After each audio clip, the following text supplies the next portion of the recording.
my name is Brooke, and it's so good to have you here. In this episode of Armchair Investigator, I'll be taking you on a case that will seem more like it's straight from the pages of a murder mystery novel rather than the backdrop of America's hometown, which is what Hannibal, Missouri is known as.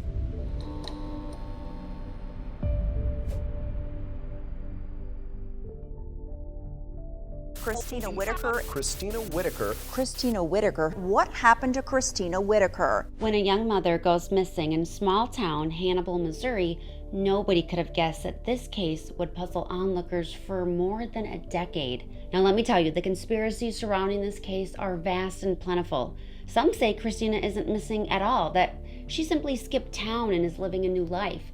Others say she was a CI for the local police department and was hurt during a setup. And still, there are those who believe she was trafficked. Dig a little deeper and you'll soon find that nothing in this case is as it seems. Details are murky and local secrets are being kept buried beneath the mud.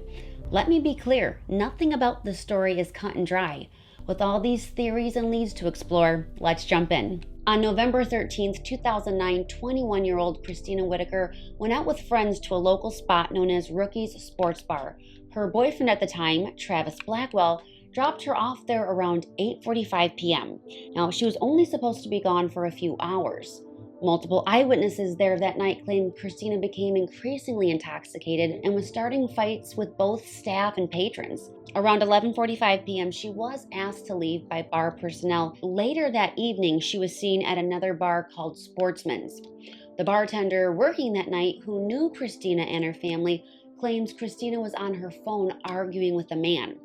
The bartender offered to call Christina a cab to take her home, but ultimately never got to make that call because the next time she turned around, Christina was leaving out the back door. At 7 a.m. the next morning, when Christina's boyfriend Travis had to be to work and Christina still wasn't home, he became concerned and called Cindy, Christina's mom. They waited until noon and, when they still hadn't heard from her, called the local police to make a report. Now, around the same time that Travis is calling Christina's parents to tell them that she never returned home, a man named Danny Baker finds Christina's cell phone lying on the ground roughly a block from the bar on South 7th Street. This is where I'll warn you that things get sticky. Don't say I didn't warn you. Danny starts going through Christina's phone and recognizes Christina's aunt. So he takes the phone to her at 9 a.m. The aunt then calls Travis to come and get the phone, which he does at 5:30 p.m. after getting off work. The following day, so the 15th, Christina's mother, Cindy, takes possession of the phone. Cindy claims she looked through the phone and didn't see anything out of the ordinary on it when she looked through the text messages and the call log. On Monday the 16th, police requested the phone, so Cindy gives it back to Travis, who then delivers it into the hands of the police department. Were you able to keep up with all that? It's clear that Christina's phone went through a lot of hands in the days after her disappearance. That's what's so concerning, especially with how this case has been handled.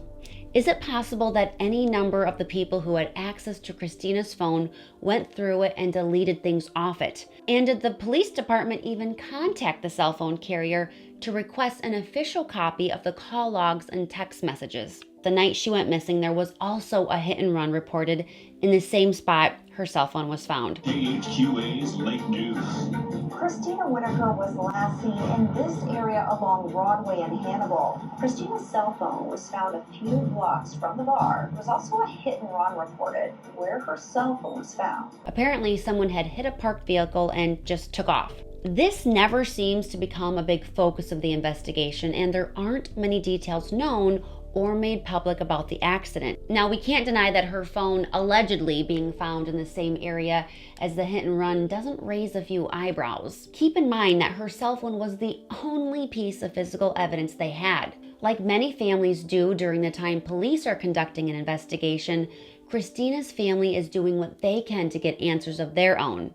And this is when Christina's mother, Cindy, happens upon a lead that a man named Darcy Morris, aka Bookie, trafficked her to Peoria. In recent years, Peoria had become somewhat of a hub for human trafficking. Now, Darcy completely denies outwardly that he had anything to do with her disappearance. He even has an alibi for the night Christina went missing. He claims he was with his wife celebrating their anniversary. But, it's not hard to see how he could have had something to do with it. The man has a rap sheet that includes multiple domestic battery charges, and get this, he's currently serving a 25-year prison sentence for first-degree murder. In 2013, he beat a man to death with a 2x4. Darcy's own cousin, Anthony McPike, has come forward with information saying that he was there the night that Darcy took Christina. He claims that they were supposed to give Christina a ride home to her mom's, but instead ended up taking her to Peoria. Anthony also claims years later to have gotten a letter from Darcy in which he confesses to killing Christina and taking her body to a hog farm in Ursa. Now I know what you're thinking. Written letter, confession, no dice.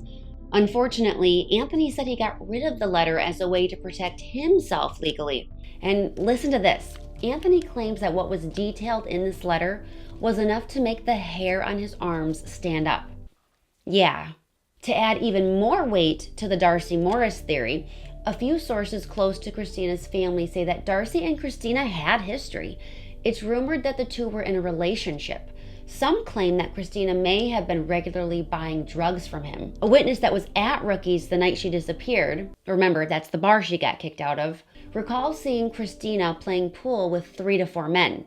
He claims at one point the men, along with Christina, exited the bar and never came back. When asked if one of the men playing pool with Christina that night was Darcy Morris, the witness claimed he didn't know that name, but he did ID Anthony McPike as being one of the men in the group. Is it possible that this witness only knew Darcy Morris by his nickname Bookie, and that's why he wasn't familiar with him? Could Anthony have been telling the truth all along when he claimed they took her to Peoria? Okay, speaking of Peoria, there have been dozens of sightings and leads of Christina spotted in and around the area for years. I'm talking waitresses at restaurants claim to have seen her. She's been spotted in different vehicles, waiting at bus stops, hanging out at different houses, apartment buildings, shopping in grocery stores. All leads that her mother Cindy has followed up on. Yet she's never once laid eyes on Christina for herself. Cindy believes that it's a very high possibility that Christina was trafficked and ultimately brainwashed into thinking that she can't go home, while others claim that, yeah, Christina is out there living her life away from Hannibal, leaving all the drama behind in exchange for a fresh start. Now that part is understandable, but would she really leave behind her 6-month-old daughter? Christina's family and those close to the case have been flat out frustrated and confused with how police have handled Christina's disappearance and how they've basically refused to discuss the case at any level. The family claims they've never been investigated or questioned by police. But why would the police handle the case this way? These next few theories could shed some light on that. Multiple sources, some even claiming to have first-hand knowledge, have alleged that no less than 3 Hannibal police officers have been accused of having a sexual relationship with Christina. Even more shocking, there were officers that were known to trade favors with young girls as a way for them to avoid legal trouble. Of course, all of this is alleged. HPD has not spoken out or addressed these allegations. A year and a half before she goes missing, Christina had gotten a ticket for driving on a revoked license. It's believed she was either approached or volunteered herself to work with the police department as a confidential informant in order to have the ticket dismissed. Essentially, and hypothetically, the police would have her work off her charges by having her buy and sell drugs, while feeding them information so that they could make arrests and execute search warrants.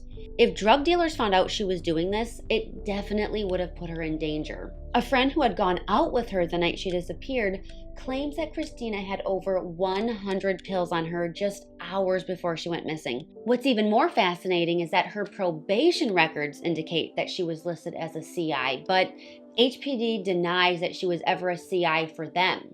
Did the HPD put her in harm's way? Could this explain their reluctance to want to share information about the case? Even though it's been nearly 13 years since Christina disappeared, leads continue to trickle in. In May of 2021, new information was obtained from a source that claimed Christina's body could be found in a well located on property that formerly belonged to a man named Glenn Ledbetter. Now, it's possible that Glenn could have also had something to do with Christina's disappearance. Unfortunately, without any evidence or someone who can corroborate those claims, authorities can't obtain a warrant to search the property. As you can see, this case branches off in so many different directions. There are multiple leads and theories that seem viable, but at the same time, we also have conflicting statements. Take the eyewitness accounts at Rookies from the night she disappeared, for example. The bouncer claims a man approached her and they left together. Another witness claims to have seen her exit the bar with 3 to 4 men.